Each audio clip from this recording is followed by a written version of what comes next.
برادران مانی، والیان حیدر کرار،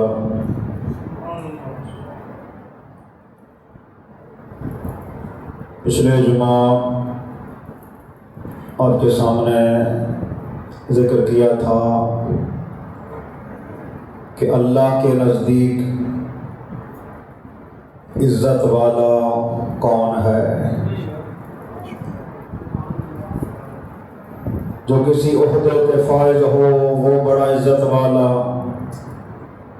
جس کے پاس پیسہ زیادہ ہو وہ عزت والا، جس کے رقبے زیادہ ہوں وہ عزت والا ہے، جس کے پاس اربوں ڈالر ہیں، اربوں کرنسی ہے، کیا وہ عزت والا ہے؟ یہ جتنی بھی چیزیں ہیں یہ اہل دنیا کے نزدیک معیار ہے۔ اللہ کے نزدیک اگر عزت کو کوئی معیار ہے تو فرمایا اِنَّ أَكْرَمَكُمْ عِنْدَ اللَّهِ أَتْقَاكُمْ۔ اللہ کے نزدیک اگر کوئی عزت والا ہے تو صرف وہ ہے جس کا تقوی زیادہ ہے۔ اللہ کے نزدیک مقام و مرتبہ اس کا زیادہ ہے جو متقی ہے اور جو پرہیزگار ہے۔ میرے دوستو، میرے بھائیوں، کیسے پتہ چلے کہ متقی کون ہے؟ کیسے پتہ چلے پرہیزگار کون ہے؟ تو اس کے لیے ہم نے اپنے مولا کائنات کا نہج البلاغہ کا خطبہ شروع کیا تھا، جس کو خطبہ حمام کہا جاتا ہے۔ حمام یہ میرے مولا کا ایک صحابی تھا، ماننے والا تھا۔ اس نے آ کر امام سے کہا کہ یا امیر المومنین صف لی المتقین، اے میرے مولا، اے میرے آقا، میرے سامنے آپ متقین کی صفات کو بیان فرمائیں۔ توجہ دیجیے گا، میرے سامنے آپ متقین کی صفات بیان فرمائیں، لیکن اس نے کہا کیسے بیان فرمائیں؟ یہ حمام کہتا ہے مولا ایسے انداز میں متقین کی صفات بیان فرمائیں کأنی انظر الیہم، گویا کہ میں متقین کو سامنے دیکھ رہا ہوں، گویا وہ متقین اہل تقوی میرے سامنے موجود ہیں۔ تو فتفاقل علیہ السلام، امام نے تأمل کیا کچھ دیر، یعنی جواب نہیں دیا۔ ایسا نہیں ہے میں نے اس دن بھی کہا تھا کہ مولا کو جواب نہیں آتا تھا جو رک گئے، نہیں، مولا تو ہوا ہے کہ جس نے فرمایا کہ علمنی رسول اللہ زکن زکاہا، یہ تو علم رسول سے حاصل کرنے والا ہے۔ رسول نے علم اللہ سے لیا، جس کے پاس علم الہی ہو وہ کیوں رکے گا؟ وہ دیکھ رہے تھے کہ اتنا ظرف نہیں ہے جتنا یہ مانگ رہا ہے، اتنا ظرف نہیں ہے جتنا مانگ رہا ہے۔ اور وہی ہوا، میرے مولا علی علیہ السلام نے 110 صفات متقین کی بیان فرمائی، اور اس صحابی کی چیخ نکلی، زمین پہ گرا اور اس کی روح پرواز کر گئی۔ ایک بندے نے کہہ دیا تھا، میرے مولا نے کہا کہ یہ برداشت نہیں کر سکا متقین کی صفات، اس لیے اس کی روح پرواز کر گئی، لیکن نیک تھا، پرہیزگار تھا، سیدھا جائے گا جنت میں۔ ایک شخص نے کہہ دیا کہ یا علی اگر یہ بات ہے تو پھر آپ کی روح پرواز کیوں نہیں کر گئی؟ بھئی وہ برداشت نہیں کر سکا تو آپ کی روح کیوں نہیں نکلی بدن سے؟ ایسے لوگ بھی ذہن منافق جی۔ تو جواب کیا ہے؟ میرے مولا نے فرمایا کیونکہ یہ صفات متقین کی ظرف نہیں رکھتا تھا، برداشت نہیں کر سکا، میں تو امام المتقین ہوں نا، جس کے اندر یہ ساری صفات جمع ہو جائیں وہ امام المتقین ہوتا ہے۔ جو ماننے والا ہے کم از کم کچھ صفات تو اپنے اندر پیدا کرے نا۔ تو اس نے کہا کہ مولا آپ متقین کی صفات بیان کریں، کأنی انظر الیہم، گویا کہ میں ان کو دیکھ رہا ہوں۔ پہلے امام خاموش ہوئے، تھوڑے رکے، اس کے بعد میرے آقا نے فرمایا قال یا حمام اتق اللہ واحسن، اے حمام بس اتنا کافی ہے تیرے لیے، اللہ سے ڈرتے رہو اور اچھے عمل کرو۔ زیادہ تقوی تو برداشت نہیں کر سکے گا. بس اتنا تیرے لیے کافی ہے کہ اللہ سے ڈرو اور اچھے عمل کرو. ان اللہ مع الذین اتقوا والذین هم محسنون. چونکہ خدا ان لوگوں کے ساتھ ہے جو متقی ہیں اور جو اچھے عمل کرتے ہیں. پھر کیا ہوا؟ یہ امام کے اس جواب سے حمام مطمئن نہیں ہوا. امام نے کہا نا کہ خدا سے ڈرو اور اچھے عمل کرو. امام کے اس جواب پر یہ حمام قانع نہیں ہوا، مطمئن نہیں ہوا. اس نے امام علیہ السلام کو قسم دے دی. فعزم علیہ، امام علیہ السلام کو قسم دی کہ مولا آپ کو قسم ہے آپ متقین کی صفات میرے سامنے بیان فرمائیں. اب کیا ہوا؟ فحمد اللہ واثنى علیہ. اب میرے مولا متقیان نے سب سے پہلے اپنے رب کی حمد بیان فرمائی. متقین کی صفات بیان کرنے سے پہلے میرے مولا علی علیہ السلام نے اپنے رب کی حمد بیان فرمائی. وصلی علی النبی، اور اپنے سردار مصطفیٰ کو درود و سلام بھیجا. درود و سلام بھیجا. اس کے بعد میرے آقا علیہ السلام نے فرمایا اما بعد فإن اللہ سبحانہ وتعالی، یعنی یہ صفات بیان کرنے سے پہلے ایک مقدمہ ہے جو مولا بیان کر رہے ہیں. کبھی نجر بلاغہ پڑھیں، اس کا ترجمہ پڑھیں، لطف آئے گا، مزہ آئے گا آپ کو. خطبہ نمبر 193 ہے یا غالباً اس کے آگے پیچھے ہے، فرق ہے نسخوں کا. تو امام علیہ السلام نے فرمایا کہ ان اللہ سبحانہ وتعالی خلق الخلق حین خلقهم غنیا عن طاعتهم آمنا من معصیتهم. پروردگار نے جب مخلوق کو پیدا کرنا چاہا تو میرے آقا نے فرمایا جب اللہ نے مخلوقات کو پیدا کیا تو اس لیے پیدا نہیں کیا کہ اللہ کو مخلوق کی عبادت کی ضرورت تھی، اور یہ بھی خوف نہیں تھا کہ مخلوق خدا کو میری نافرمانی کرے گی. جی فرمایا غنیاً ان طاعتہم، ان کی اطاعت سے یہ بے نیاز ہے پروردگار. نہ اس کو کسی کی نافرمانی کا خوف ہے اور نہ اس کو کسی کی عبادت کی ضرورت ہے. ساری کائنات اللہ کا سجدہ کر لے، اس کی خدائی میں کوئی اضافہ نہیں ہوتا. ساری کائنات اس کے سجدے کی منکر ہو جائے، اس کی خدائی میں کوئی کمی نہیں آتی. ایک صلوات پڑھیں بابا دے بولا.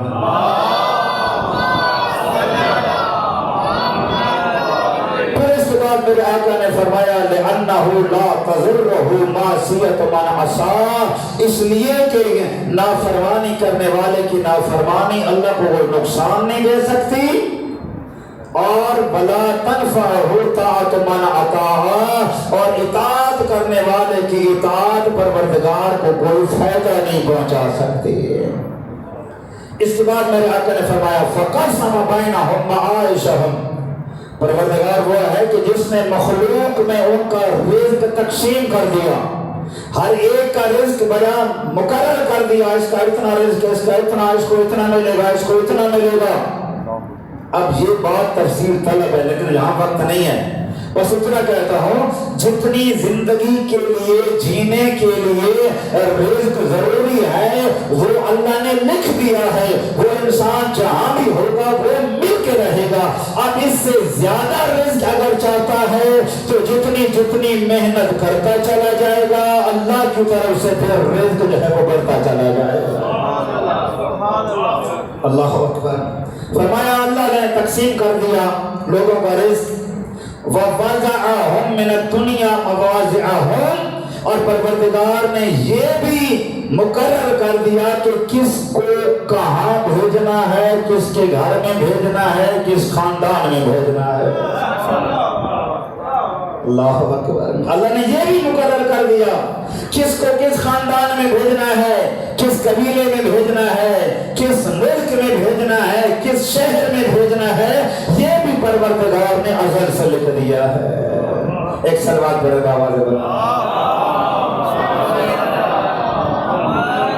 میرے مولا نے تمہید بیان کرنے کے بعد فرمایا فالمتقون فیہا ہم اہل الفضائل، یہ متقی لوگ جو ہیں یہ اہل فضائل ہیں، یہ فضیلتوں کے مالک ہیں.